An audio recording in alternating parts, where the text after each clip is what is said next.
ഇത് കണ്ടോ, ഇലകളിൽ തെളിയുന്ന രൂപങ്ങൾ. സോഷ്യൽ മീഡിയകളിൽ ഹിറ്റായ ലീഫ് ആർട്ടാണിത്. ഇത് ചെയ്ത കലാകാരനെ നമുക്ക് പരിചയപ്പെടാം.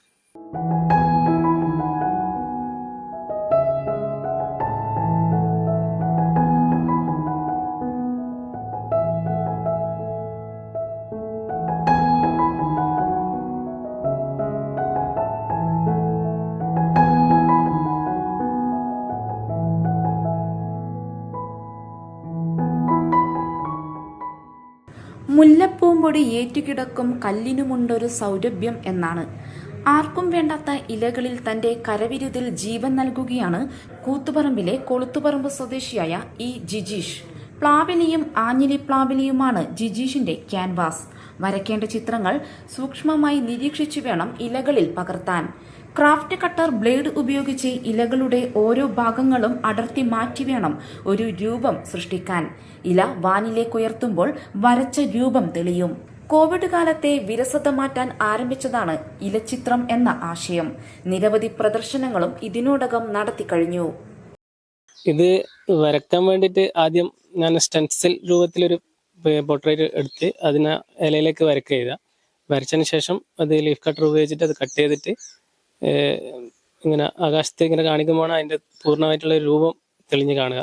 കലാനിലത്തിൻ്റെ സപ്പോർട്ട് ഉണ്ടായിരുന്നു.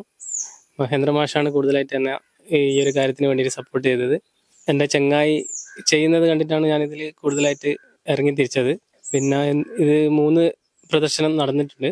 പൂക്കോട്, കതിരൂര്, പിന്നെ കൂത്തുപറമ്പിൽ മലയാള കലാനിലയത്തിന്റെ വാർഷികത്ത് അവിടെ അനുബന്ധിച്ചിട്ടുണ്ടായ ഒരു പ്രദർശനം. കൂത്തുപറമ്പ് മലയാള കലാനിലയത്തിലെ അണിയറയിലെ മേക്കപ്പ് ആർട്ടിസ്റ്റാണ് ജിജീഷ്. ഈ ഇലച്ചിത്രം എന്ന കലയെയും ജിജീഷ് എന്ന കലാകാരനെയും പൊതുവേദികളിൽ എത്തിച്ചത് കലാമണ്ഡലം മഹേന്ദ്രൻ നേതൃത്വം നൽകുന്ന മലയാള കലാനിലയം തന്നെയാണ്. മലയാള കലാനിലയത്തിന്റെ വാർഷികാഘോഷത്തിന്റെ ഭാഗമായി ചിത്രതലം എന്ന പേരിൽ ആദ്യത്തെ ഇലച്ചിത്ര പ്രദർശനം നടത്തി. പിന്നീട് കൂത്തുപറമ്പ് പൂക്കോട് ഗാന്ധി സ്മാരക വായനാശാലയിലും കതിരൂരിലെ ആർട്ട് ഗാലറിയിലും പ്രദർശനം ഒരുക്കി കഴിഞ്ഞു. ഭാര്യ ജിൻസിയും വലിയ പിന്തുണയാണ് നൽകുന്നത്. വീട്ടിൽ നിന്നെല്ലാം വരക്കുന്ന ആണല്ലിന്റെ, പിന്നെ പ്രദർശനത്തിലായാലും കുറച്ച് അഭിമാനം തോന്നി. പ്ലാവിലിയേക്കാളും ഉറപ്പുള്ളതും ഈടുനിൽക്കുന്നതും ആഞ്ഞിലി പ്ലാവിലിയാണ്. മറ്റു ചിത്രങ്ങളെക്കാൾ മുഖരൂപങ്ങൾ വരയ്ക്കാൻ 4 മണിക്കൂർ സമയമൊക്കെ വേണ്ടിവരും. വരച്ച ചിത്രങ്ങൾ ഫ്രെയിം ചെയ്തു വെക്കുകയാണ് പതിവ്. ഓർഡർ ലഭിക്കുന്നതിനനുസരിച്ച് പിറന്നാൾ, കല്യാണം തുടങ്ങി ആവശ്യക്കാർക്കും മുഖചിത്രങ്ങൾ വരച്ചു നൽകാറുണ്ട്. കൂത്തുപറമ്പ് UP സ്കൂളിൽ പഠിക്കുന്ന ജിദേവ്, ഇഷാൻ വി എന്നിവരാണ് മക്കൾ. സാധാരണ പേപ്പറിലാണ് വരക്കുക, അച്ഛൻ വരക്കുന്നത് ഇലയില. കലാപരമായ കഴിവുകൾ വ്യത്യസ്തമാണ്. കല മനസ്സിലുണ്ടെങ്കിൽ അത് വളർന്നുകൊണ്ടേയിരിക്കും. കൂത്തുപറമ്പ് പൂക്കോട് നിന്നും ക്യാമറാമാൻ അനീഷ് കൂത്തുപറമ്പിനൊപ്പം വർഷ ഹരിദാസ്, ന്യൂസ് സൈറ്റ്. ഒരു ഫോൺ കോൾ മതി, ജിയോസാൻ നിങ്ങളെ വീട്ടുമുറ്റത്തെത്തും. ഏറ്റവും ആധുനികമായ മെഷീനറിയിൽ ഹൈബ്രിഡ് വാഷ് ചെയ്ത ജിയോസാൻഡും ജിയോ മിക്സ് കോൺക്രീറ്റും.